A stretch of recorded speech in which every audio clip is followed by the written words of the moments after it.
আদা গাছে পোকা ধরছে, বীজ দিলে সব মরে দেবো। ওই যে রাসেল, ওগো দুই ভাই তো টিহা পয়সা সয় সম্পত্তি বাইরে যাইতেছে, ওগো দুই ভাইয়ের ভিতরে একটা পেঁচ লাগাই দিন যাতে ওগো সয় সম্পত্তি মাটির নিচে চলে যায়। এই ভাই, তুমি জানো না কি? তোমার বড় ভাই তো তোমারে না জানে, যত সয় সম্পত্তি আছিল সব তোমার বড় ভাইয়ের নামে লেখা নিল। তরে কই লোকেরা?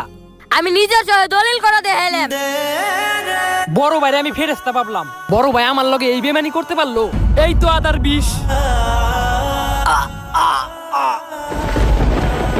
বাইস্তার ছাগল আখিতাটা তাড়াতাড়ি দেয়া লাগবো। আপনি এনে ঘটনা কি জানেন? না, কি হয়েছে? আপনার যত সয় সম্পত্তি আছিল সব তো আপনার ছোট ভাইয়ের নামে লেখা নিল। কি কেরা কইলো? আমি নিজের চোখে দলিল করে দেখাইলাম। কি ছোট ভাই আমার হাতে এই বেমানি করবার পারলো? আমি এই জীবনই রাখব না। এই তো চাক্কু। ওই!